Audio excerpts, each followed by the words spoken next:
Tapi bagaimana sikap dia mengambil posisi ketika mencalonkan Anies Baswedan? Mencengangkan, berseberangan, dihujat, hal macam. Tapi apakah dia beranjak seinci pun? Enggak, Zilvia. Siapa yang tidak nyaman bersandar di bahu seorang Surya Paloh itu? Pak Surya selalu mengatakan, Zilvia, bahkan di depan Presiden Jokowi beliau katakan, tamparan seorang sahabat itu lebih baik daripada ciuman seorang pengkhianat. Ada momen yang luar biasa, kedatangan Presiden terpilih Prabowo Subianto ke Nasdem Tower untuk menyambangi Ketua Umum Partai Nasdem Surya Paloh. Dan sudah hadir bersama kami di sini karena Nasdem ini adalah partai pertama di luar pendukung Prabowo Gibran yang langsung menerima hasil pemilu hanya beberapa saat setelah KPU menetapkan, bahkan KPU-nya belum bubar tapi Nasdem sudah langsung menerima hasil pemilu dan mengucapkan selamat kepada Prabowo Gibran. Makanya narsum kita julukin, Nasdem ini kita julukin sebagai si paling legowo. Sudah ada Ketua DPP Partai Nasdem, Mas Willy Aditya. Apa kabar, Mas Willy? Alhamdulillah sehat, Zilvia. Ini fresh ya, baru balik dari pertemuan tadi ya, dari Nasdem Tower ya. Karena diperintah datang ke sini, langsung terbirit-birit lari. Mas Willy, kalau dari depan layar tadi kita sudah menyimak pernyataannya Pak Surya, pernyataannya Pak Prabowo, sangat penuh suasana kekerabatan. Tapi yang ingin publik ketahui lebih dalam pastinya apa yang terjadi ketika tidak ada kamera. Tadi, adakah pembicaraan yang penting untuk diketahui publik, yang boleh diketahui publik pada saat Pak Prabowo dengan Pak Surya bertemu? Ya, selain Pak Surya dan Pak Prabowo, ada jajaran DPP Partai Nasdem dan DPP Gerindra ya. Dan ada setidaknya 3 hal yang tidak terekam oleh media, Zilvia. Pertama adalah statement dari seorang yang senior, Pak Jan Darmadi, Ketua Majelis Tinggi Partai Nasdem. Ini seorang yang memiliki hubungan yang sangat lama dengan Pak Prabowo dan Pak Surya. Dua-duanya beliau mengatakan closely friend. Bahkan tadi di lift juga sampai guyon gitu. Yan, lu 85 gak yakin gua gitu. Masih ngerokok lu? Loh, gimana masih lah katanya. Lu kalau gak ngerokok bisa sampai 100. Apa kata Pak Yan kepada Pak Surya dan Pak Prabowo? Saya masih ingat Pak Prabowo waktu itu masih pangkat kapten. One time saya pengen jadi presiden. Oh, sejak kapten? Sejak kapten. Sudah bilang seperti itu ya.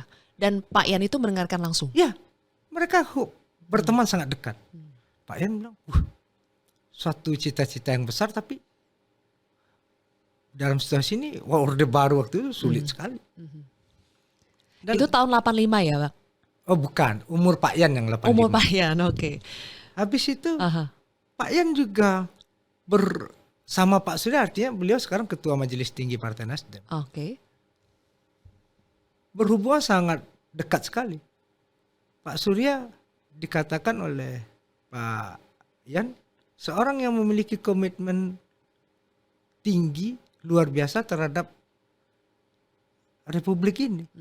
Ini 2 orang yang ketemu dan mereka kalau untuk negara dan bangsa egonya bisa dikebelakangkan. Oke, berarti sejak datang suasananya itu bagaimana, Mas Willy?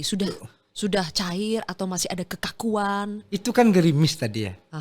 Kita jemput sampai karena hari ini ada buka puasa bersama di Partai Nasdem.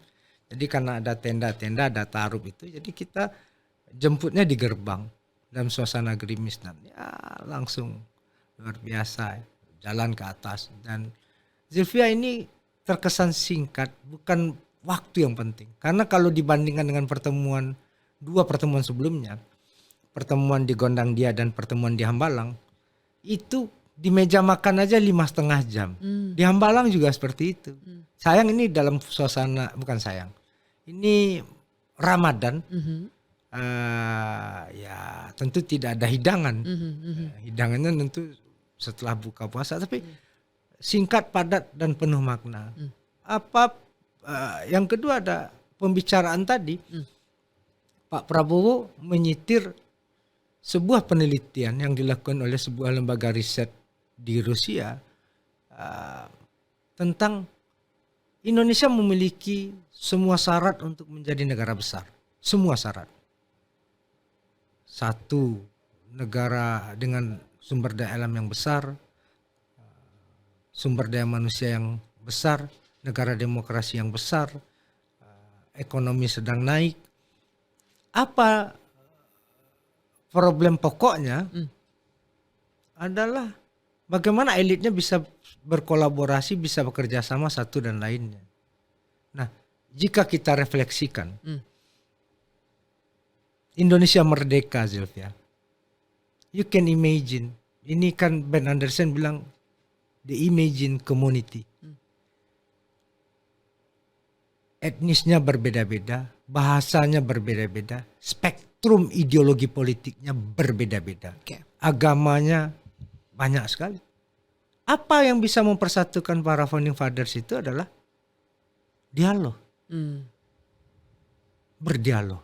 Saya masih ingat persis bagaimana pasca 17 Agustus itu dibacakan proklamasi, lalu kemudian ada komplain tentang sila pertama.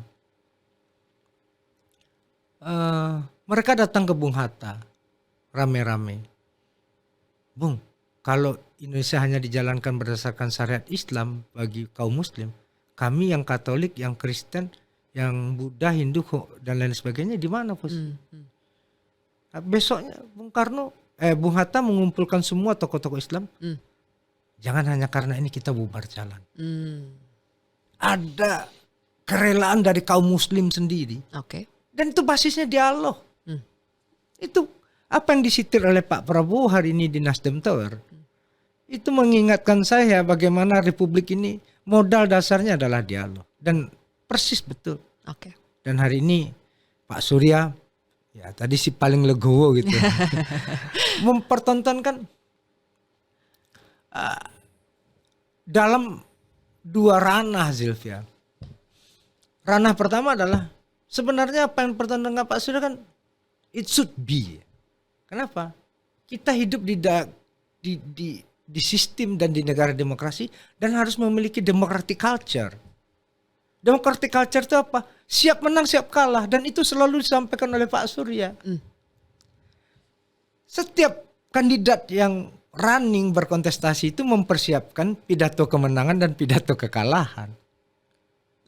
Ya, kita masih ingat lah. Yang paling legendaris, yang kontemporer ini pidato kekalahan Hillary.